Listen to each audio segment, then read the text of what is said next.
Tante ini dari kelompok 5 ingin mencoba yang terkait sistem pembelajaran karyawan. Yang pertama ini bagaimana mengumpulkan data terkait karyawan seperti jam kerja dan keadilan? Ya, kita kan ikut prosedur manajemen dari Plaza ini ya, terutama jadinya jam bukanya antara jam 10 sampai tutupnya jam 10 ya.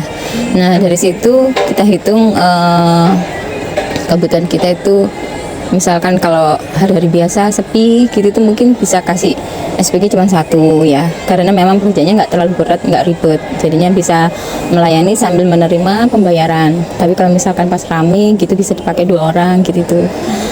Nah, kebetulan kurang lebihnya kayak gitu jadinya.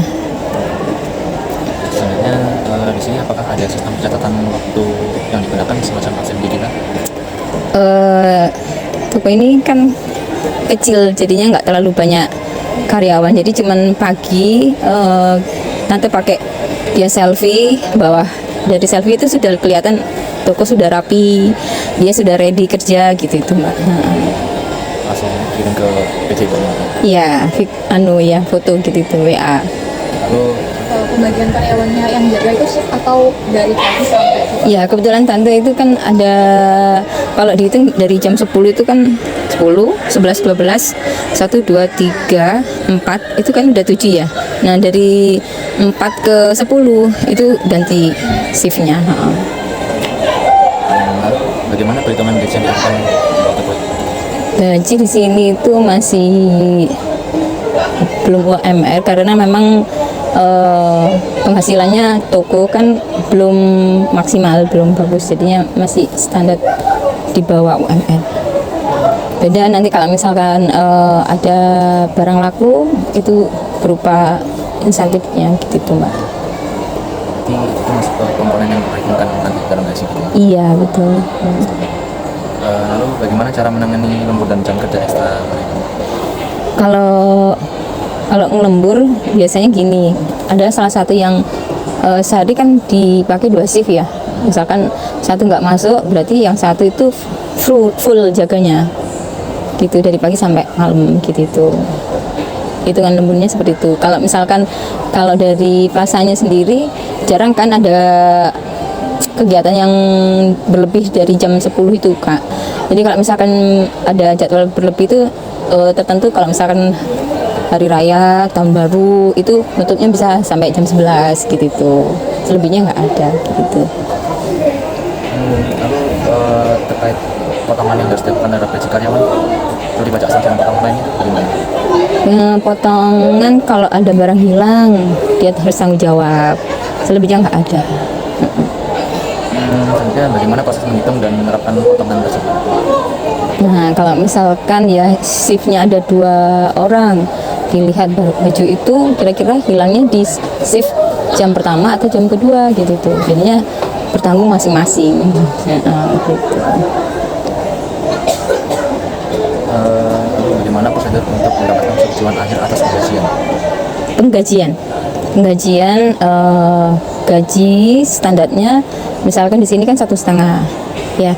Nah, kemudian dari 1 bulan itu ada penjualan, dia itu menjual berapa item gitu tuh di total, kemudian 2,5%-nya bagian dia gitu itu Kak.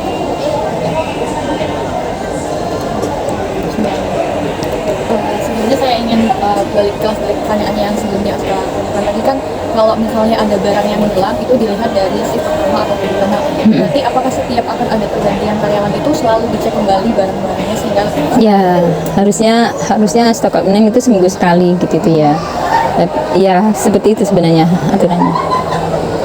lalu siapa saja yang memiliki wewenang untuk menyetujui pembayaran gaji, dan kira-kira terkait dengan pembayaran gaji ke karyawan itu pihak-pihak yang terlibat siapa saja selain Kebetulan di sini jajarannya cuma karyawan sama owner.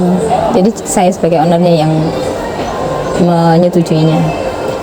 berarti langsung dari Iya. lalu terkait metode pembayaran gaji itu dilakukan melalui transfer bank atau bagaimana? Iya, antara tunai atau transfer gitu aja. Berarti bisa dua pilihan. Lalu untuk pembayaran gaji ini dilakukan setiap tahunnya berapa? Setiap tanggal mudah. Itu berarti artinya 1 bulan sekali. 1 bulan sekali.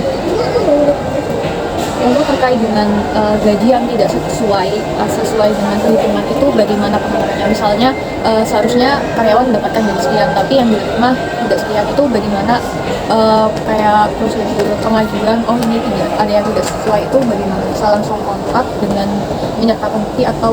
Iya, itu kan struktur jajaran kita kan cuma owner sama karyawan. Jadi seperti saya tinggal merekap penjualan, nanti kita hitung nominalnya selisihnya sampai berapa, ketemunya kayak apa gitu itu Kak. Missnya di mana gitu itu. Gitu aja sebenarnya. Berarti langsung dilakukan komunikasi. Lalu terkait dengan pencatatan dokumentasi proses pembagian itu seperti apa? Ada buku registernya gitu tuh Kak. Harus terregister jadinya biar ada catatan, oh bulan ini sudah terbayar gaji gitu itu Kak. Lalu terkait dengan privasi dan keamanan data karyawan terkait pembagian ini bagaimana? Ya kita intern, nggak ada dari luar itu nggak ada, jalan aja. Dan terkait dengan prosedur penggajian ini, apakah sering dilakukan evaluasi atau mungkin ada yang diperbaiki? Selama toko belum penjualan maksimal, targetnya tidak terpenuhi, jadinya belum bisa memberi insentif lebih, jadinya gitu. Jadinya cuma tarif gaji dasar 1,5 itu aja.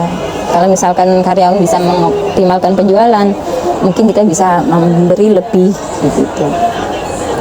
Terkait rencana meningkatkan proses penggajian di masa depan, kira-kira dari sebagai owner, apakah ada rencana untuk menggunakan sistem informasi atau bagaimana? Ya, jadi kalau penggajian itu adalah gaji standar. Kemudian kalau misalkan keinginan pengen ngasih kesejahteraan lebih ya, misalkan kalau misalkan penjualnya bisa melebih-lebih dari omset yang ada itu, tapi kenyataannya mereka kan skillnya belum bagus, belum maksimal, jadinya belum bisa memberi lebih. Soalnya ini pertanyaan yang terakhir, mungkin terkait dengan perekrutan karyawan ini, apakah ada seleksi khusus atau terkait tersebut? Seleksi pasti ya, sopan, punya tanggung jawab, jujur, itu yang utama gitu, kemauan bekerja keras gitu harusnya gitu. Berarti berdasarkan kriteria tersebut ya? Info saja Tanda dari kantor ini. Terima kasih Tanda ya. Setelah kita melakukan wawancara pada toko kupunya adalah toko pakaian yang menjual pakaian muslimah seperti gamis, baju syar'i, mukena, hijab, pernik, dan lain-lain. Toko kupunya didirikan oleh Ibu Nurul pada tanggal 22 April tahun 2023 bertepatan dengan Hari Raya. Toko baju kupunya ini memiliki 2 karyawan yang bertugas pada shift yang berbeda. Untuk pada shift pertama dimulai pada pukul 10 saat jam operasional Mall Royal Plaza dibuka dan sampai pukul 4 sore. Terkait dengan absensi dilakukan dengan foto selfie oleh karyawan dan langsung dikirimkan ke owner toko kupunya. Dan untuk sistem penggajian dilakukan pada awal bulan. Misalnya untuk gaji bulan Maret dilakukan pada bulan berikutnya pada awal bulan April. Dan gaji pada toko kupunya ini tidak sesuai dengan UMR karena toko masih belum maksimal. Sistem pembayaran gaji dapat dilakukan dengan bayaran tunai ataupun dengan transfer bank. Kemudian untuk sistem lembur jarang dilakukan karena di Mall Royal Plaza ini event yang dilakukan tidak melebihi dari jam 10, kecuali saat menjelang hari raya. Biasanya itu menambah 1 jam dan dilakukan sampai dengan pukul 11 malam. Saya dan Diki akan menjelaskan terkait flowchart dari siklus penggajian toko kupunya. Saya akan menjelaskan dari awal flowchart terlebih dahulu, kemudian setelah itu akan dilanjut oleh Diki untuk yang pertama karyawan awal, di mana di sini ada 2 dokumen data presensi karyawan, di mana karyawan akan melakukan foto selfie di depan toko sebagai bukti kehadiran dan siap untuk bekerja di shift-nya yang kemudian dikirimkan kepada owner. Nah, setelah dikirimkan atau diserahkan, owner menerima data presensi karyawan awal, di mana data presensi tersebut dimasukkan ke dalam buku register yang telah dibuat oleh owner. Buku register sendiri itu berfungsi sebagai buku yang memuat informasi mengenai karyawan. Salah satunya yaitu kehadiran, dan ada juga sebagai penyimpan untuk laporan penjualannya juga. Kemudian setelah itu, karyawan di akhir shift wajib untuk menyiapkan data presensi akhir dan laporan penjualan, di mana di sini ada 2 rangkap, dan satunya untuk arsip pribadi dan satunya untuk diserahkan ke owner. Data presensi akhir dan laporan penjualan diserahkan ke owner, di mana owner telah menerima 2 data tersebut, kemudian dilanjut diinput ke buku register. Untuk laporan penjualan sendiri itu untuk memuat informasi mengenai total penjualan produk pada si karyawan tersebut, berapa produk yang terjual dan berapa produk yang belum terjual.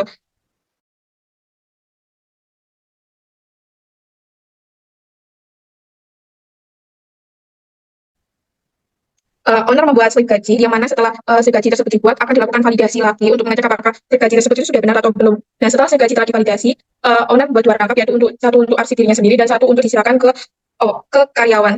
Untuk metode pembayaran gajinya sendiri itu ada 2 metode, tunai dan transfer, yaitu apabila tunai diserahkan langsung ke karyawan dalam bentuk uang. Terus apabila transfer, owner melakukan transfer gaji karyawan melalui bank, di mana di sini bagian bank menerima transaksi gaji dan data nasabah. Data nasabah yang dimaksud di sini adalah data nasabah dari owner dan karyawan, di mana bank juga sebagai perantara. Terus dilanjutkan, bank mentransfer dan mengeluarkan bukti transfer. Nah, bukti transfer ini dibuat 2 rangkap untuk owner dan untuk karyawan. Untuk selanjutnya akan dijelaskan oleh Kiki. Kepada Kiki, saya persilakan. Baik, selanjutnya karyawan yang telah menerima bukti transfer melakukan pengecekan slip gaji dan bukti transfer yang tersebut sudah sesuai atau tidak. Apabila bagi karyawan bukti transfer maupun gaji tersebut sudah sesuai, maka tidak perlu dilakukan konfirmasi kesalahan pada owner. Namun apabila memang tidak sesuai, maka karyawan akan melakukan konfirmasi mengenai kesalahan gaji. Konfirmasi kesalahan gaji dilakukan apabila karyawan merasa gaji tersebut tidak sesuai atau nominalnya itu kurang atau lebih dengan gaji yang telah ditetapkan. Ketika melakukan konfirmasi kesalahan, karyawan akan sekaligus mengirimkan kembali slip gaji yang telah divalidasi dan bukti transfer pada owner. Kemudian owner akan menerima konfirmasi kesalahan sekaligus slip gaji yang telah divalidasi dan bukti transfer yang telah diserahkan oleh karyawan. Owner akan melakukan pengecekan kepada buku register, kemudian owner akan memutuskan apakah di-approve atau tidaknya konfirmasi tersebut. Apabila tidak di-approve, maka owner akan mengembalikan slip gaji yang telah divalidasi kepada karyawan, dan karyawan akan menerima pembalian slip gaji tersebut. Apabila konfirmasi kesalahan di-approve oleh owner, maka owner akan membuat slip gaji baru. Setelah itu, owner akan melakukan validasi slip gaji baru 2 rangkap. 1 rangkap untuk dijadikan sebagai arsip, dan 1 lagi untuk diserahkan pada karyawan. Kemudian apabila terdapat kesalahan gaji yang berupa kelebihan nominal, maka owner akan mengirimkan slip gaji dan informasi kesalahan nominal gaji. Karyawan akan menerima slip gaji dan informasi kesalahan tersebut dan melakukan pengembalian kelebihan nominal. Metode pengembalian terdapat 2 cara, yaitu tunai dan transfer. Apabila metode tunai, maka karyawan akan langsung menyerahkan uang kepada owner. Sedangkan apabila transfer, maka akan melibatkan bank yang untuk mentransfer kelebihan gaji tersebut. Kemudian apabila terdapat kesalahan gaji yang berupa kekurangan angka nominal, maka owner akan melakukan pengiriman kekurangan gaji kepada karyawan. Pengiriman kekurangan gaji tersebut juga dilakukan dengan 2 metode, yaitu tunai dan transfer. Apabila dengan metode tunai, akan diserahkan langsung kepada karyawan. Sedangkan apabila transfer, maka akan melibatkan bank sebagai pihak untuk mentransfer kekurangan gaji tersebut. Jadi dari flowchart yang sudah dijelaskan, dapat kita ambil kesimpulan bahwa sistem penggajian pada toko bukunya dilakukan dengan memperhatikan hal-hal berikut. Yang pertama yaitu data yang berasal dari karyawan. Karyawan harus memberikan beberapa data atau laporan kepada owner berupa laporan penjualan, daftar hadir, dan lain-lain. Yang kedua yaitu pembuatan buku register. Owner harus membuat buku register untuk mendata beberapa hal. Yang pertama yaitu daftar hadir shift, laporan penjualan, dan lain-lain. Jadi dari flowchart yang sudah dijelaskan, dapat kita ambil kesimpulan bahwa yang ketiga yaitu pembuatan slip gaji karyawan, di mana owner membuat slip gaji karyawan sekaligus melakukan validasi kembali apakah slip gaji tersebut sudah benar sebelum diserahkan kepada karyawan. Yang keempat yaitu konfirmasi terhadap kesalahan gaji. Baik karyawan maupun owner dapat melakukan konfirmasi apabila ada perbedaan antara slip gaji dengan nominal yang sudah ditentukan. Apabila owner merasa memberikan gaji lebih, karyawan wajib mengembalikan gaji tersebut. Dan apabila karyawan merasa gaji yang diberikan kurang daripada nominal yang sudah ditentukan, owner wajib mengembalikan kekurangan tersebut dengan tentunya melakukan validasi terlebih dahulu dengan mengecek buku register. Berdasarkan analisa dan diskusi, kelompok kami menemukan adanya kekurangan pada pencatatan persediaan barang yang kami nilai kurang intensif di toko kupunya. Karena toko kupunya sendiri melakukan pengecekan barang sebulan sekali untuk memastikan adanya barang yang hilang atau tidak. Jadi kami menyarankan agar toko kupunya melakukan pengecekan seminggu sekali untuk menghindari adanya kehilangan barang ataupun kesalahan pencatatan persediaan barang. Berdasarkan analisa dan diskusi, kelompok kami menemukan adanya kekurangan pada